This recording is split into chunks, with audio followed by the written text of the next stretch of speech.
Ya, selamat sore semuanya. Semoga dalam keadaan sehat, semangat, tetap menjaga kesehatan, mengikuti protokol kesehatan yang ditetapkan pemerintah, yaitu cuci tangan, jaga jarak, yang masih aktivitas di tengah keramaian juga menggunakan masker. Karena pandemi masih berlangsung dan entah kapan vaksinnya bisa ditemukan.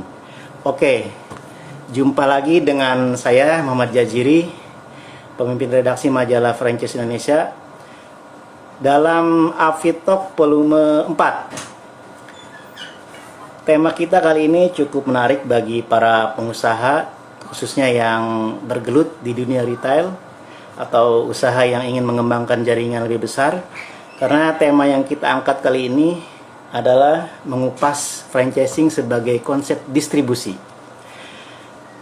Ada pepatah yang mengatakan bahwa barang siapa yang menguasai distribusi, maka dia menguasai pasar. Pepatah ini benar adanya karena banyak para pemain bisnis yang menguasai jalur distribusi, kemudian dengan mudah menjadi penguasa pasar. Contohnya minimarket.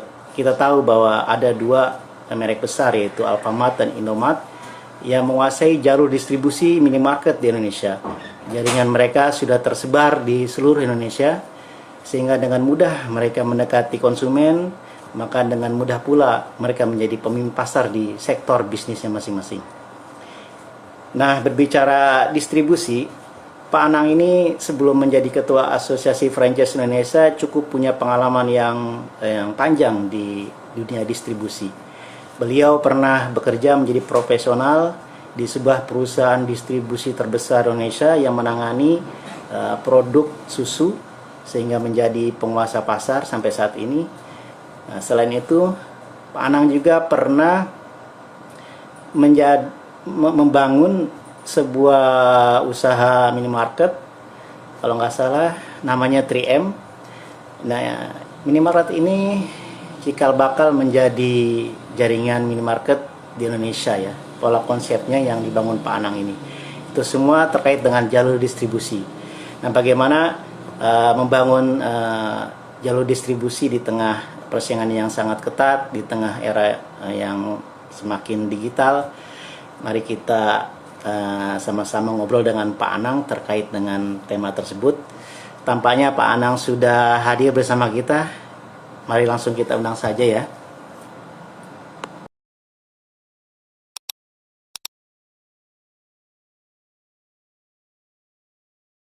Ya, Pak Anang, selamat siang Pak Anang. Sehat Pak? Selamat sore. Ya, apa Ya, kabar? alhamdulillah baik. Nih, sudah bangun tidur atau sudah makan? Tampaknya sudah segar nih Pak Anang. Ya. Ya Pak Anang, kita kali ini mau ngobrol ya tentang bagaimana franchising sebagai konsep distribusi. Karena kita tahu bahwa usaha franchise tidak lepas dengan yang namanya jaringan distribusi ya Pak Anang ya. Ya, betul. Ya, Jadi boleh cerita Pak Anang, seberapa penting nih distribusi di era saat ini? Silakan Pak Anang. Oke, ya jadi gini, memang pengalaman saya cukup lama di bidang distribusi. Ya tadi saya dengar Saudara Saziri punya pembukaan mengenai saya, dan saya kira saya perlu tambah jelaskan juga. Memang waktu itu saya cukup lama sebagai direktur komersial di Borsoi Meiweri Indonesia yang mempunyai 32 cabang di seluruh Indonesia. Dan kita mempunyai kalau secara organisasi mungkin ada sekitar 5.500 karyawan di bawah saya dengan juru jual sebanyak 1.700-an. Ini seluruh Indonesia. Ya. Memang usaha tersebut sekarang sudah tiada lagi. Saya cukup lama sebagai direktur komersial, 16 tahun. Dan mungkin kalau saya sebut produknya tuh mungkin akan jelas. Produknya adalah susu bendera. Tahu susu bendera? Oke. Tahu banget Pak. Sampai sekarang jadi pemimpin pasar Pak. Ya betul, masih merupakan penguasa pasar untuk susu kental manis terutama, ya. Terus yang kedua juga produk-produk seperti kayak Pronas, tahu dong Pronas yang jual corned beef, kalengan corned beef, sarden segalanya, ya kan? Kalau produk yang ya misalnya kayak Colgate Palmolive, tahu Colgate Odol yang untuk sikat gigi mereknya Palmolive, ya bukannya Pepsodent, itu saingannya gitu. Dan masih banyak lagi produk farmasi yang lain juga kita ini. Dan saya juga dulu menangani juga produk-produk Adidas, tahu Adidas? Tahu ya, tahu Pak. Ya. Dan pakaian olahraga Adidas. Satu lagi juga yang saya perlu sampaikan juga, saya juga menangani sebagai distributor untuk Pepsi Cola. Pepsi Cola saingan dari Cola gitu ya. Ya inilah, memang kalau kita bilang franchising itu bukan semata apa yang tadi kita pernah bahas bahwa franchising secara tata bahasa memang dipakai sama seperti licensing, tetapi arti franchising dan licensing itu lain loh. Kalau licensing lebih mengarah ke produk dan kepada brand, ya, haki lah. Ya. Sedangkan kalau franchising lebih banyak ke usaha, bisnis, jadinya usaha. Tetapi juga franchising itu adalah sebagai konsep distribusi juga, jangan lupa. Jadi kita tahu bahwa kalau mata rantai distribusi di Indonesia tuh panjang sekali karena negara kita tuh negara kepulauan, ya. Jadi mulai dari pabrik ke distributor tunggal, distributor yang dikuasai, yang di authorize, grosir, semi grosir, pengecer. Jadi cukup panjang mata rantai di Indonesia. Karena jangan lupa, ya, Indonesia diibaratkan atau sama dengan Eropa misalnya. Kira-kira besarnya sama. Tetapi kita lebih masalahnya karena kita ada banyak laut antar pulau. Ada inland sea-nya gitu ya. Jadi kalau kita tahu bahwa produk distribusi biasanya tuh jalan dari produsen sampai ke konsumen tuh kalau mata rantai melalui jalur distribusi, misalnya untuk daerah katakanlah Suri, kita bilang Samarinda, itu panjang sekali, tidak bisa ini. Tetapi memang ada cara yang lain juga, yaitu misalnya dari pabrik atau mungkin distributor tunggal, dia langsung ke supermarket. Tapi itu cuma bisa di kota-kota besar, itu ya kan supermarket langsung. Nah jadi atau department store juga bisa. Ya jangan lupa tuh memang jadi konsep distribusinya bisa konsep distribusi jelas bahwa itu nantinya akan yang masih juga terjadi ada dibikin suatu usaha franchise, misalnya dari produsen, ya, atau penyalur tunggal ke franchise. Nah, itu bisa langsung kan. Contohnya, silakan apa mau tanya apa? Karena mungkin lebih diceritakan lebih lebih detail ya. Ada berapa macam model distribusi Pak yang dikenal ya di industri bisnis Pak? Terutama di Indonesia ini kan agak susah Pak ya membangun jalur distribusi. Bisa cerita Pak? Enggak, saya masih mau memperkenalkan diri dulu juga. Tadi saya ngomong mengenai salah isinya distribusi. Jadi tadi kan saudara Saziri juga menjelaskan juga bahwa saya tuh pernah memang bukan pernah saja, memang itu yang saya pernah tekuni bahwa ada yang dinamakan Kimo 3M, kios modern, Trans Mustika Citra. Memang itu konsep saya, jangan lupa loh. Jadi ini mungkin kalau saya sebut 3M tuh orang mungkin nggak begitu, tetapi turunannya itu yang sangat penting. Saya bisa mengatakan sini jelas turunannya sampai sekarang masih ada, yaitu Indomaret dan Alfamart. Ayo. Ya. Jadi 3M ini pelopor ya, bisa dibilang dulu Pak ya, pelopor minimarket di Indonesia. Wah, jaringannya sedikit. Dari itu. Ya Pak. Kemudian turunannya itu berlanjut ya. Ya waktu zaman itu kan teman-teman saya tuh banyak yang ke Sarimi. Dulu kan Sarimi, Indomie, ya. Alfamart. Maka pada suatu saat saya juga sebagai konsultan franchise di Alfa. Sebelumnya Alfa go public atau yang dinamakan IPO, Initial Public Offering, buka dia masuk ke bursa, saham bursa. Ya, jadi memang saya adalah konseptornya. Jangan lupa loh nih, ini benar. Kemarin makanya itu Pak Solihin kemarin ada ngomong, saya kira dia ngomong di IFRA, saya kira dia ngomong di Neo ya. Mas Aziri dengar nggak? Karena dia ngomong bahwa dia tuh, Pak Solihin tahu kan, dari Alpha Midi kan, dia ngomong kemarin bahwa saya tuh dia anggap sebagai gurunya. Memang benar, saya kira benar, nggak salah. Dia ngomong benar. Jadi diakui Pak ya? Ya, memang betul. Alpha Midi itu Alpha Midi, and memang semuanya juga mungkin dari yang mereka banyak yang tidak tahu, dari sekarang mungkin banyak yang nggak tahu lagi karena banyak. Jangan lupa juga, saya juga udah nggak muda lagi karena kita tahun depan ya umur 90 loh, jangan lupa juga. Jadi mungkin yang sekarang yang ada di Indomaret maupun yang di Alpha. Tapi Alpha mesti tahu, Indomaret mungkin yang nggak tahu. Itu. Walaupun saya juga Salim Group itu siapa gitu sebetulnya. Itu kan Indomaret itu kan Salim Group. Dulu teman-teman saya banyak juga di Sarimi gitu.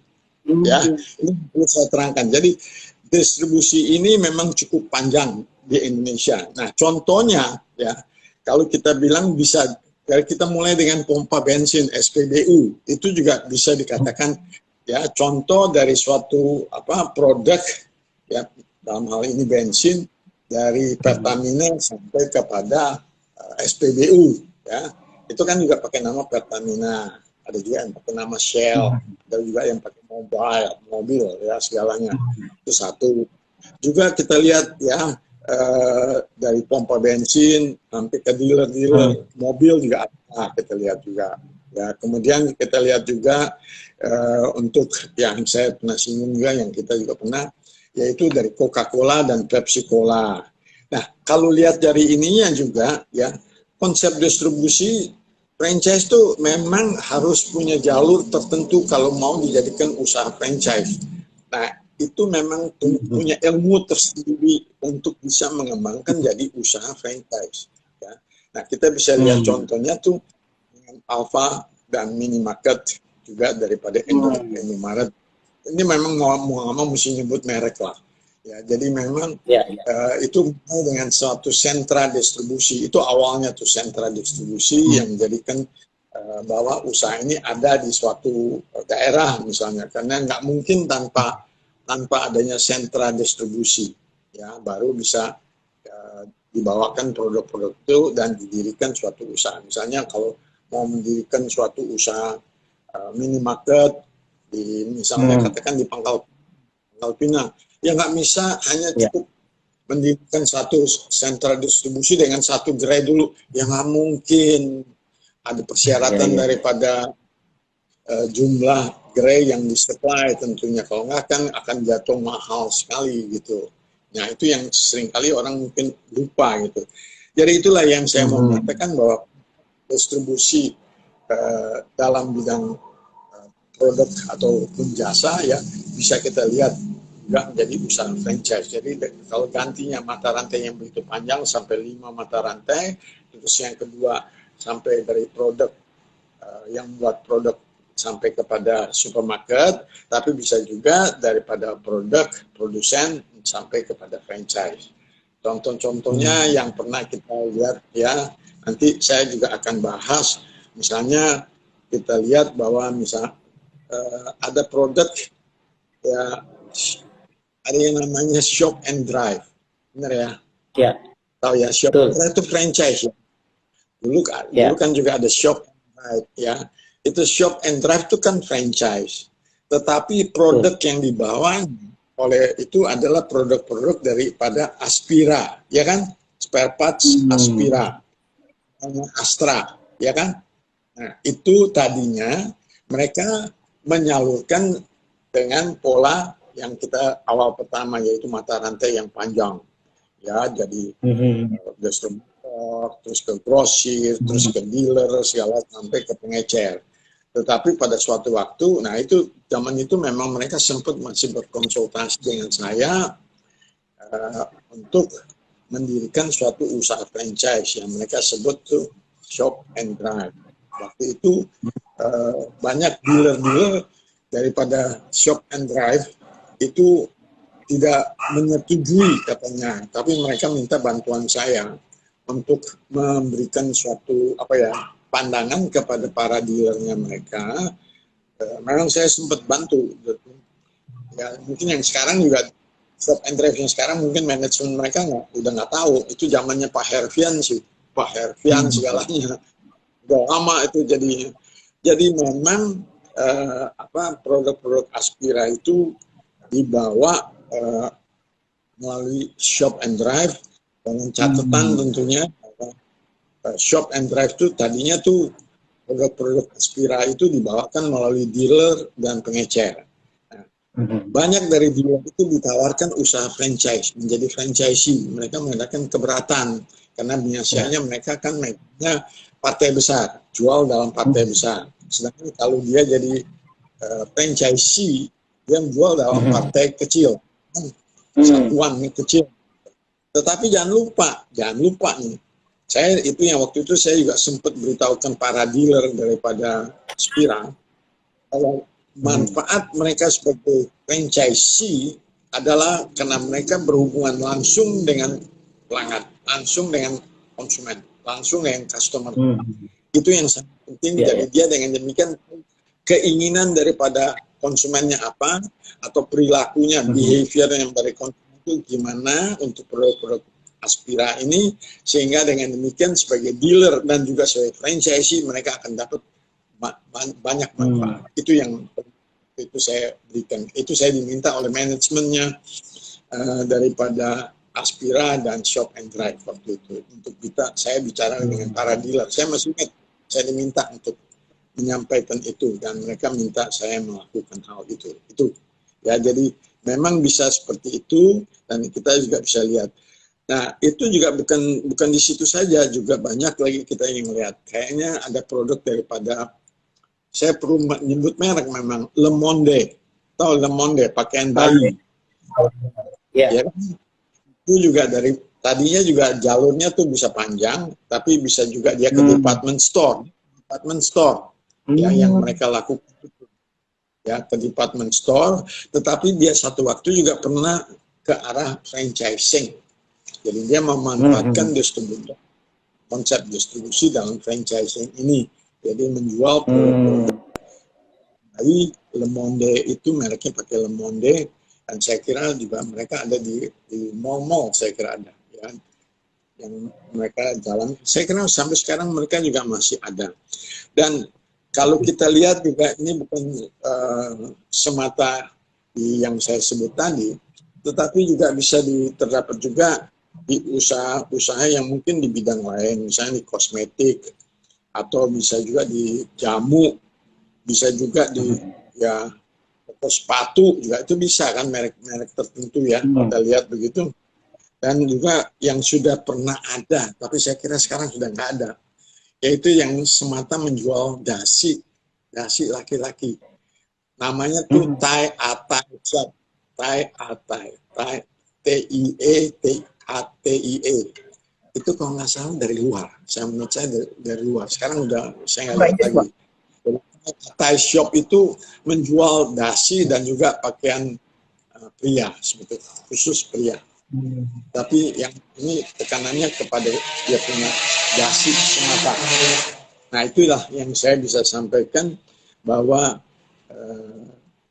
franchising sebagai konsep distribusi itulah contoh-contoh yang saya bisa sebut. Memang masih banyak contoh-contoh yang lain, dan nanti juga ada usaha-usaha dari pihak baik dari produsen maupun dari distributor tunggal yang memanfaatkan keadaan ini, sehingga mereka bisa memanfaatkan 3 jalur distribusi. Kita tahu tadi, kita telah bahas di awal 3 jalur distribusi itu. Yang pertama yang katakanlah yang tradisional ya, dari produsen ke distributor tunggal, terus distributor yang di kuasakan sampai grosir, semi grosir, pengecer itu panjang yang 5 mata rantai ya, satu. Tapi ada yang kedua ya, dari produsen ya, langsung bisa ke supermarket, itu kedua.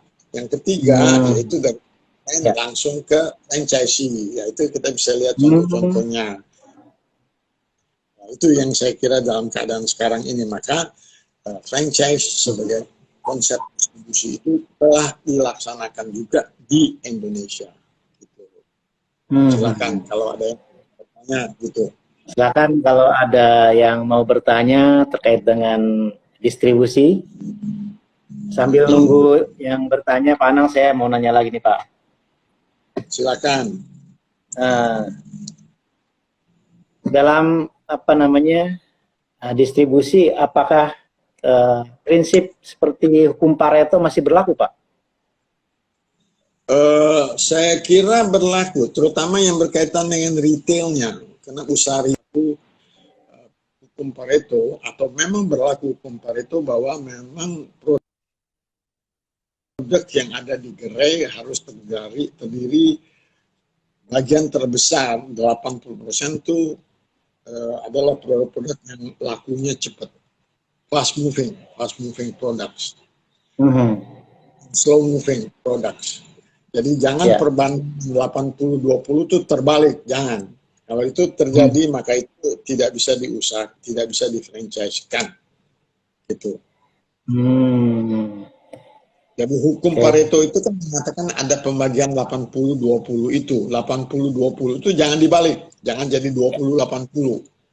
80-20 betul, 80%-nya tuh harus yang fast moving, 20% boleh yang slow moving, jangan terbalik. Kalau terbalik itu gagal. Nah, itu tapi itu berlaku di retail, Pak ya? Di retail apa? Ya? Bisa minimarket, bisa convenience store, bisa apotek, ya, bisa toko roti. Itu contoh yang saya pernah berikan ya, contoh ya apa ya kita sebut merek ya, Sus Merdeka yang punya usaha dulunya mau mengadakan toko kue, tapi hanya ada satu Sus Merdeka, yang lain produk roti kering begitu ya. Ya tentunya lamban kan roti kering biasanya, bukan fast moving produk gitu. Nah itu. Oke, Pak. Sebagai jaringan distribusi nih, Pak, apakah kekuatan franchise dibandingkan dengan konsep distribusi lain, Pak? Saya kira memang franchise itu mempunyai keunggulan yang seperti telah kita bahas, ya. Sebagai juga kalau produk-produk yang licensing juga mempunyai keunggulan-keunggulan, terutama yang berkaitan yang kita tahu lah dengan hak paten, hak cipta, desain industri, rahasia dagang. Tapi kalau di franchise tentunya ada keunggulan itu merupakan yang memang keunikan atau ciri khasnya dan telah memenuhi kriterianya itu memang dia sudah menjalankan usaha itu cukup lama, 5 tahun ke atas, dia sudah mencapai tingkat efisiensi dan efektivitas yang tinggi dengan mengadakan standarisasi, dan usaha tersebut memang masih diminati oleh dia punya konsumen atau pelanggannya, ya. Jadi mempunyai consumer base, dan dia juga memang masih mempunyai daya tarik, ya, sehingga bagi franchisee ya peluangnya cukup baik sehingga perusahaan itu masih profitable, masih menguntungkan gitu tentunya.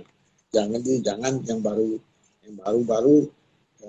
tidak memenuhi kriteria, tidak punya keunikan, ya sudah bilang franchise, ya itu yang bisa jadi gagal menurut saya itu. Ya, itu kira-kira. Tapi dari segi efisiensi, apakah model distribusi dengan konsep jaringan franchise lebih efisien dibandingkan model distribusi lain, Pak? Saya kira tergantung juga penguasaannya itu, karena kalau franchise kan penguasanya tuh kalau memang ada franchisee di daerah yang mau mau disalurkan produk-produknya gitu. Jadi misalnya saya ambil contoh gini ya, mau mendirikan suatu usaha misalnya di daerah katakan di Irian Jaya, nah itu memang rada sulit. Nah, jadi memang biasanya tuh paling-paling melalui yang terjadi itu dengan mata rantai yang cukup panjang itu yang terjadi. Jadi di sana ada yang dinamakan bukan semi grosir, mungkin ada di sana tingkatnya semi grosir, itu yang bisa terjadi, atau pengecer. Tapi pengecer udah di tombak, artinya tingkat harganya lebih tinggi kan, dari itu kan dari mata rantai kan, kalau makin ke ujung kan makin mahal kan. Jangan lupa ya. Pak Anang kan sudah punya pengalaman yang panjang Pak ya di dunia distribusi. Nah, biasanya kendala apa saja Pak dalam mengembangkan jaringan distribusi di dunia bisnis ini, kendalanya apa saja nih? Oh, cukup banyak kalau itu sih. Jadi memang penguasaan daripada bidang jalur distribusi itu ya, terutama yang berkaitan dengan yang kita sebut distribusi fisik dan distribusi pemasaran. Ya, karena distribusi fisik itu adalah dalam hal angkutan. Saya ambil contoh gini, kalau kita mau kirim barang, ini mau menyalurkan barang, mendistribusikan barang dari Jakarta ya ke Samarinda misalnya, saya ambil contoh itu kan nggak mudah, apa dengan pesawat yang nggak mungkin, mau mahal kan. Atau yang kedua dengan kapal laut nggak ada yang jalankan pelayanan langsung dari Jakarta ke Samarinda kan, nggak ada kan Samarinda masuk ke dalam kan. Yang ada ya tahu nggak gimana. Nah itu yang saya ngalamin tuh, itu dengan yang dinamakan membawa produk pakai kapal perahu. Tahu kapal perahu itu kan nggak memenuhi persyaratan asuransi. Jadi perusahaan asuransi tidak berani untuk menerima produk yang kita salurkan atau kita kirim melalui perahu laut itu. Nah, mereka nggak akan mau. Jadi yang terjadi hitung-hitungannya secara faktanya 10 kapal 1 tenggelam loh. Itu hitungannya gitu loh. Jadi artinya cukup mahal. 10%. Artinya kan kalau 10 kapal yang dikirim 1 kelebu kan artinya kan 10% kan. Mahal kan 10%. Insurance, biaya asuransi 10% kan mahal. Nah, itu.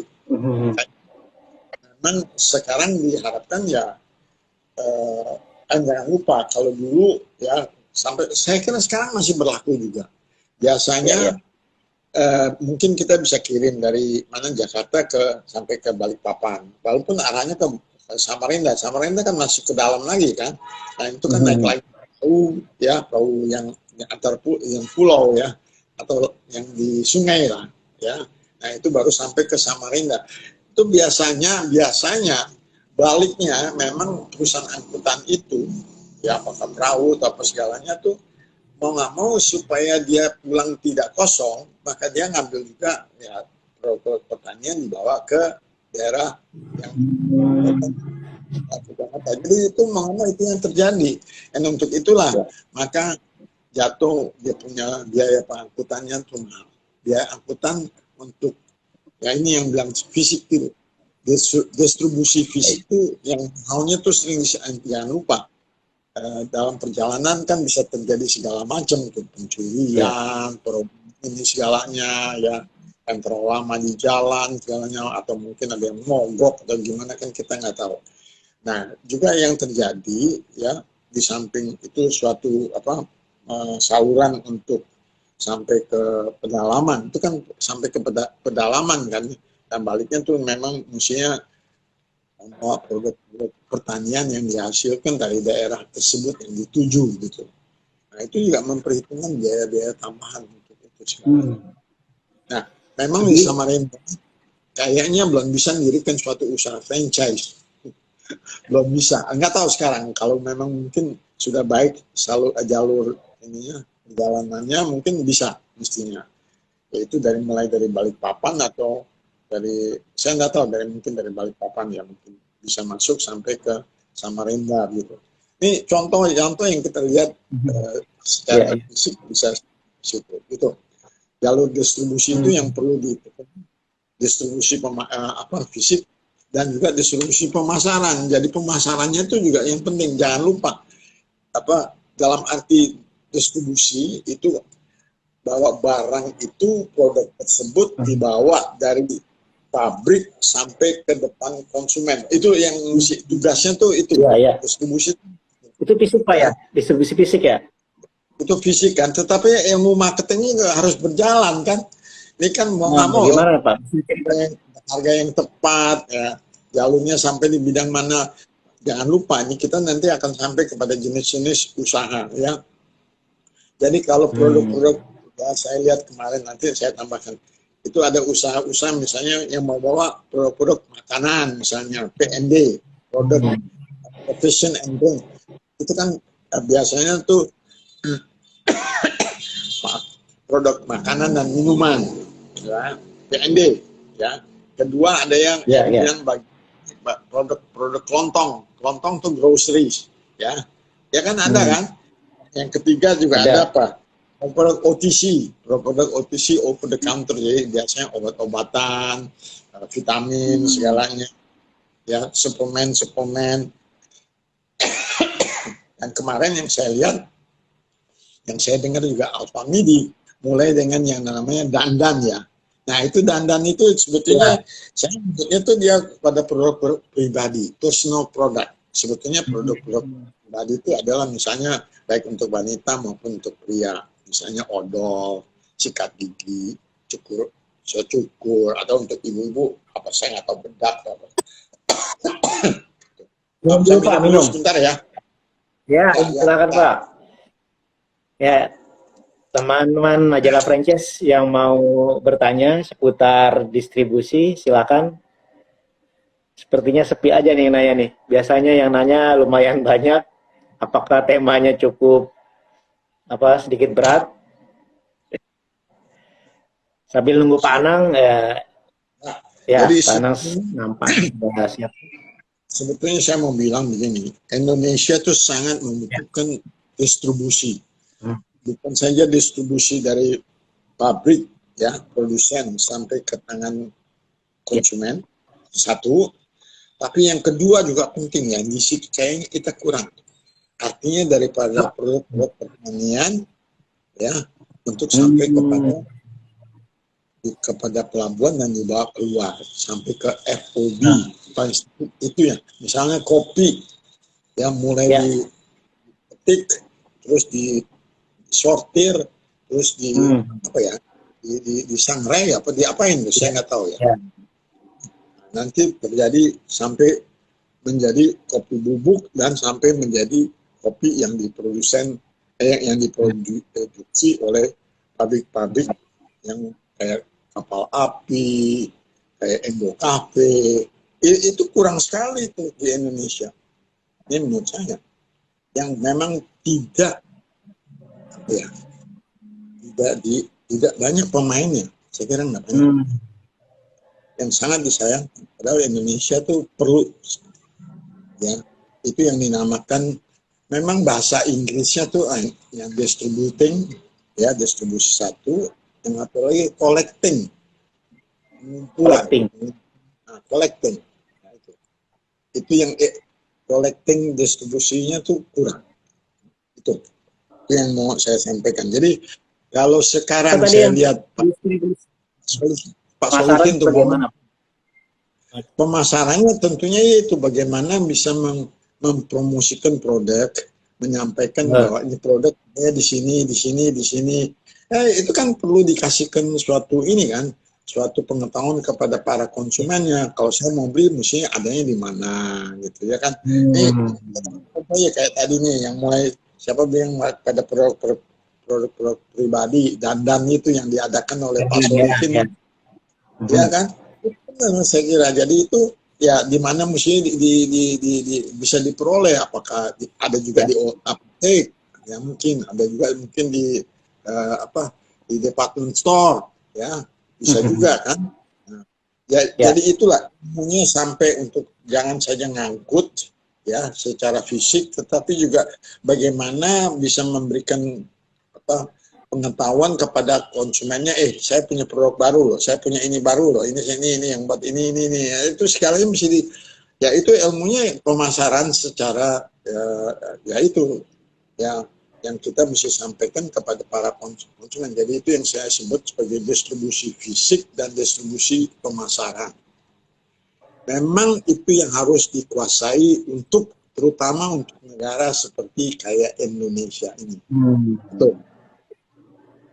Sama seperti dengan Baik, Pak. Eropa juga. Ya. Pak, kalau kalau zaman dulu kan untuk melakukan membangun distribusi di sebuah daerah ini perlu biaya yang mahal, Pak, ya, perlu survei yang panjang ya. Nah, sekarang kan sudah zaman digital nih, Pak. Kira-kira apa lebih mudah membangun jaringan distribusi di era sekarang? Nggak seperti itu juga. Saya tuh pernah jadi mau nggak mau itu kita harus menjalankan itu secara apa ya, secara fisik dan juga ini. Saya misalnya ambil contoh gini ya. Ini contoh ya. Ya. Yang saya pernah lakukan untuk menciptakan suatu demand, menciptakan suatu permintaan gitu ya. Saya pernah diminta untuk produk kalengan. Ini saya kasih contoh konkret, saya pernah lakukan tuh. Produk kalengan dalam arti produk corned beef, tahu ya? Ya. Daging kan ya. Daging. Terus ikan dalam kaleng. Itu mau dimasukkan supaya masuk di daerah Jogja. Daerah Jogja kan nggak terlalu gede, ya kan? Ya.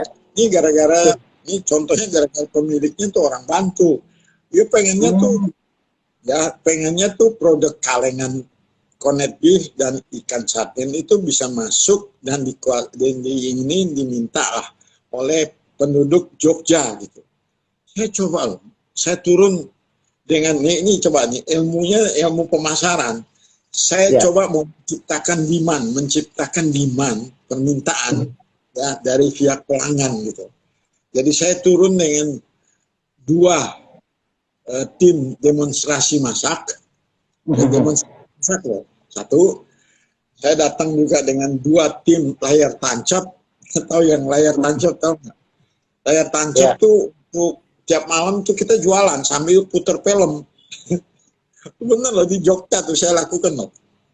Satu lagi ya, ini ada 2 tim tim masak demonstrasi masak, 2 tim layar tancap, 17 juru jual. 17 juru jual untuk daerah Jogja loh. Jadi jualnya itu bawa sepeda motor, ya, bawa barang, itu jualan. Dan dibantu dengan suatu cara untuk menjualnya. Menjualnya, ini saya ceritakan, saya punya pengalaman ini. Dengan cara one bill system. One bill tahu ya.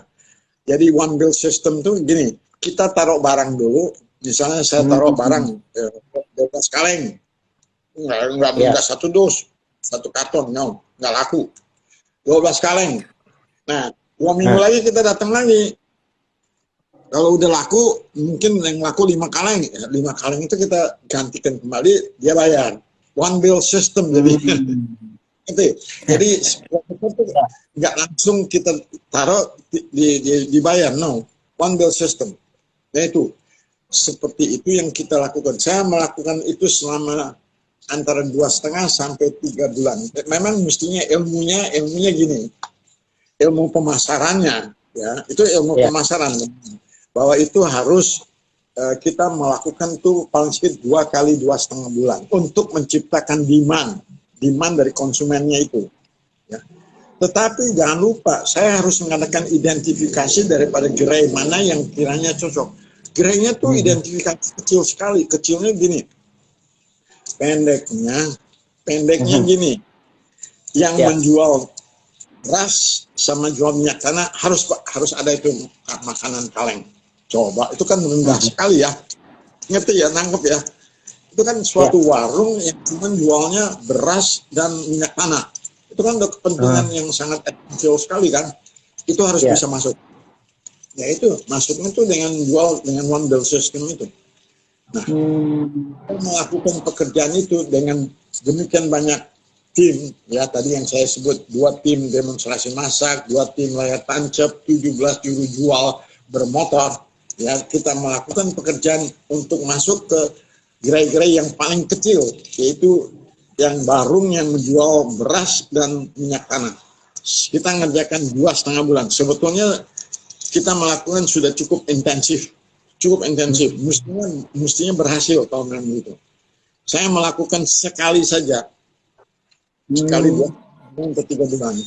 Nah, itu sampai gini, kita ngadakan distribusi cek, kita ngecek.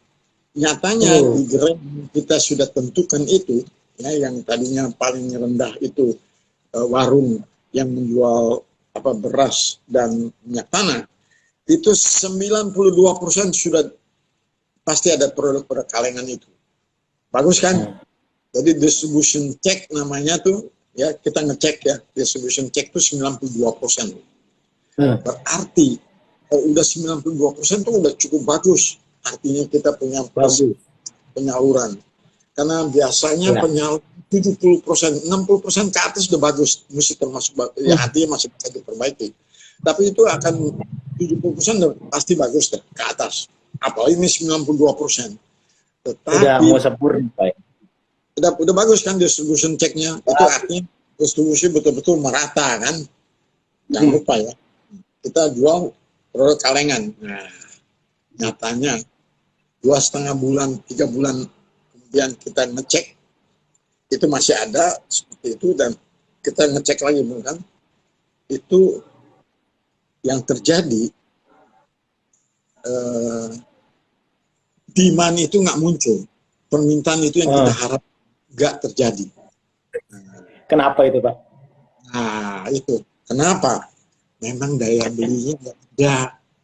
Daya beli, jangan lupa daerah sana makanannya tiwul, benar apa enggak? Betul. Zaman dulu ya, Pak. Iya, tahun 80-an bro, tahun 80. Tahun 80 saya lakukan 1980. Nah, memang sebetulnya diharapkan sudah bisa menciptakan demand, tapi tidak terjadi. Nah, itu karena daya belinya nggak sampai ke situ. Dengan kata lain, memang untuk terutama ya kalau daerah-daerah yang di luar kota juga ya sudah susahnya bukan main. Posisinya jangan lupa. Begitu kita pada akhir 3 bulan, kita coba lihat ya.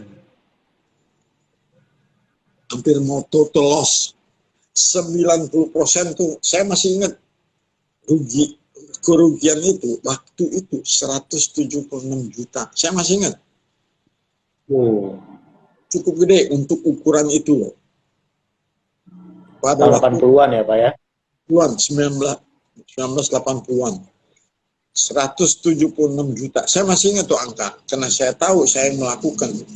Kita turun dengan begitu banyak orang, personal begitu banyak, kan cukup 17 tambah berapa, demonstrasi massa paling sedikit 5 orang. Layar tancap tuh minimum 4 orang.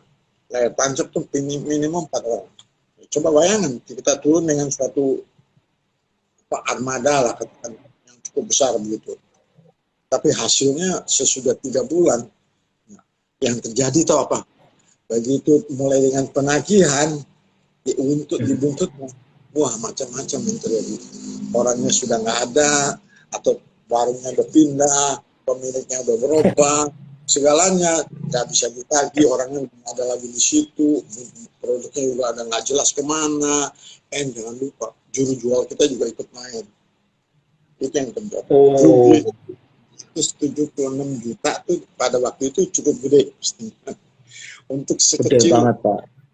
Itu yang saya mau sampaikan. Jadi itu jalur distribusi. Jadi membangun jalur distribusi nggak gampang ya, dulu, Pak ya. Itu yang contohnya itu jelas yang saya lakukan itu, menciptakan demand. Menciptakan demand itu ya. Tapi kalau sekarang masih seperti itu, Pak, pola-pola ininya apa namanya? Kalau untuk daerah Jogja mungkin masih. Jadi memang maka itu juga bukan heran lah. Di Jogja tuh, terutama Jogja, nggak tahu sekarang udah berubah sedikit. Lihat dari sini mestinya kalau mau tahu. Udah ada grosir loh. Grosir PND ada nggak? Atau grosir kelontong ada nggak di Jogja? Grosir tuh biasanya nggak ada di Jogja. Grosir tuh adanya di Solo atau Semarang. Itu contoh konkret. Nah, yang saya mau teruskan mengenai ini yaitu kita udah nggak, tapi saya kira perlu. Jadi manfaatkanlah jalur distribusi ini, ya. kita tahu. Jadi misalnya ada produk-produk tadi yang kita lihat awalnya ya apa misalnya jualnya melalui dealer dan pengecer, kan itu yang terjadi kan. Ya, ya. Tapi kemudian Betul. yang bisa terjadi yaitu kita melalui franchise atau bisa juga kita melalui supermarket. And ada memang usaha-usaha atau perusahaan-perusahaan yang memanfaatkan tiga jalur ini, betul itu. Jadi Ada misalnya, ya Pak ya tiga jalur itu Pak. nah jadi misalnya saya nyebut tadi ya, tadi pernah kita sebut apa ya, kita ambil itu, misalnya produk ini ya yang saya sebut nanti dong. Nanti saya ingat memang ada beberapa produk yang saya lihat memang memanfaatkan itu. Produk Häagen-Dazs tahu ya. Häagen-Dazs memang dia buka outlet gerai ya, franchise, semacam franchise mestinya. Ada kan? Oh ada, Häagen-Dazs ada ya. Tetapi dia juga masuk ke supermarket kan? Ada ya, masuk ke supermarket ya. Ada juga dia masuk ke ya ada juga di minimarket saya kira, semacam convenience store. Saya lihat kayak di di ini Allfresh ya. Jadi memang manfaatkan ketiga jalur yang kita sebut tadi, yaitu jalur mata rantai panjang, jalur supermarket atau depot store ya, dan jalur franchise. Itu yang saya lihat juga gini, ada produk ya, paksa saya nyebut merek ya, RH21. Dia kan tadinya jual krim, produk toh. Dia kan dia punya pengecer, dia punya dealer, tetapi dia sekarang bikin klinik kan. Klinik yang dia bikin ya sebagai klinik untuk kulit, ya kan? Ya, itu franchise sebetulnya, sebagai franchise. Ya. Tapi saya kira masih ada produk-produk yang lain juga yang memang memanfaatkan ini keadaan ini. Jadi tiga jalur itu dimanfaatkan Pak gitu. Jadi ya contohnya kayak apa tadi kita lihat ice cream Häagen-Dazs gitu. Ya, dia punya franchisee, dia punya masuk ke minimarket, supermarket, ya, dan dia juga ada yang melalui dealer. Ya. Silakan, ada yang mau bertanya? Ya silakan yang mau bertanya seputar distribusi dan franchise. Nampaknya masih banyak yang senang menyimak, menikmati penuturan Pak Anang nih. Ya, saya nanya Pak ya. Ya, kenapa Pak? Ya. Oke, kalau di jalur franchise Pak nih, biasanya hambatannya dalam mengembangkan jalur distribusi itu apa Pak? Kalau menurut saya pertama-tama tentunya produknya sudah memang diterima. Nah, itu nomor satunya. Karena kalau itu masih kita mengadakan promosi, masih mengadakan kayak yang saya lakukan di daerah Jogja itu kan masih harus dimatangkan dulu mengenai penerimaan dari pihak konsumennya, dari pihak pelanggannya itu ini bisa menggunakannya ya atau tidak. Mungkin ada keberatan harga dan sebagainya gitu. Itu yang perlu dimatangkan, bisa diusahakan di franchise kan. Jadi misalnya contohnya resepnya Dr. Roni misalnya, tadinya krim yang buat jerawat gitu. Itu kan dia nyalur melalui dealer dan pengecer. Tapi dia mau bikin klinik. Nah, kliniknya itu memang mestinya menarik karena memang produknya tuh bisa mengobati jerawat untuk anak-anak muda, misalnya itu bisa. Ya, itu bisa. Kalau di kuliner ya, franchise kan banyak kuliner Pak ya. Perlu ini perhatikan apa nih dalam membangun jalur distribusi, mungkin membangun kitchen sentral atau logistik apa gitu. Oh, kalau ini memang betul, kalau memang jalurnya jalur distribusi yang mau dimanfaatkan, mau nggak mau ilmu logistiknya tuh harus sangat berperan sekali. Terutama yang saya katakan tadi ada distribusi fisiknya, di samping distribusi kemasan. Karena jangan lupa, ini misalnya kalau saya mau ngirim produk saya dari Jakarta mau sampai ke Jombang misalnya, mau ngapain saya gunakan angkutan apa? Nggak mungkin dengan pesawat kan? Dengan kereta mungkin bisa, tapi kan mesti turun lagi dari kereta, nanti turunnya mana Semarang atau Jombang atau masih turun lagi ya. Itu kan mesti dipelajari. Dan jangan lupa juga jangan keamanan daripada produk itu juga harus dijaga. Jadi distribusi fisiknya itu yang sangat berperan untuk logistiknya itu yang kita harus atur. Di samping tentunya juga mengenai pemasarannya untuk sampai kita menyampaikan oh ini kita punya produk apa baru misalnya untuk sampai kepada pelanggan bahwa dia mau membelinya gitu. Jadi ilmunya memang kedua hal tersebut distribusi fisik dan distribusi pemasaran harus dikuasai ditambah dengan ilmu logistik. Tuh, gitu. Kalau ilmu kemasan dan pengawetan juga harus dikuasai nggak Pak? Dan Itu kuliner. juga tentunya. Karena kan Itu berperan karena itu terutama itu kaitannya dengan produknya sendiri. Itu berkaitan dengan produk. Artinya produknya dikemas gimana, nah ilmunya memang bagaimana membuat kemasan yang menarik. Dan juga memang yang memang bisa diterima tidak menjadi beban atau segalanya gitu.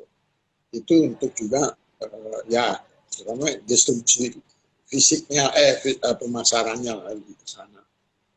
Gitu. Baik Pak Anang, Kita sudah hampir 1 jam ya. Ya silakan masih ada yang mau disampaikan lagi Pak. Kalau tidak ada langsung aja tips-tips dalam membangun jaringan distribusi.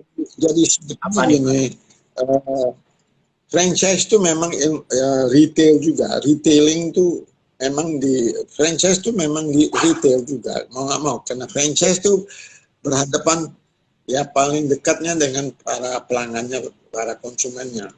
Maka karena franchise itu adalah ilmu retail, lokasi daripada gerai retail itu juga sangat berperan. Lokasi sangat berperan sekali. Jadi jangan lokasinya misalnya kita bilang wah nggak bisa dicapai, orang susah datang ke daerah tersebut, ya sudah nggak akan terjual, nggak akan sampai. Jadi distribusi itu harus memikirkan di mana harus produk ada tersedianya di mana. Jangan dia bisa membawakan secara iklan, tetapi dicari produknya nggak ada, misalnya. Itu juga. Jadi harus sinkron, harus menjadi satu juga. Jadi saling menyangga, saling membantu. Itu. Dan memang baik juga Pak Anang. Ya. Terima kasih kalau ada lagi yang mau bertanya, silakan. Waktunya sudah mau habis nih Pak, karena kita dibatasi 1 jam sama Instagram Pak. Oke. Cukup ya Pak obrolan kita ya sore ini Pak ya, mudah-mudahan bermanfaat ya dan menginspirasi. Tadi sudah banyak ilmu yang Bapak keluarkan nih terkait dengan di distribusi. Mudah-mudahan obrolan kita bermanfaat Pak ya. Terima kasih Pak Anang. Ketemu lagi dalam Talk minggu depan ya Pak ya. Semoga sehat selalu Pak Anang ya. Oke, terima kasih. Sama-sama. Oke, sekian obrolan kita dengan Bapak Anang Sukandar. Semoga memberikan manfaat. Tadi sudah dijelaskan banyak ilmu dan ilmu pemasaran dan distribusi ya, yang cukup menarik ya. Bagaimana Pak Anang menceritakan begitu sulitnya membangun jaringan distribusi di era lampau ya, era 80 70-an. Itu begitu sulit membangun jalur distribusi. Pak Anang juga tadi memaparkan macam-macam model distribusi yang berkembang di Indonesia. Di antaranya adalah model jaringan franchise, model jaringan dari produsen ke supermarket, dan dari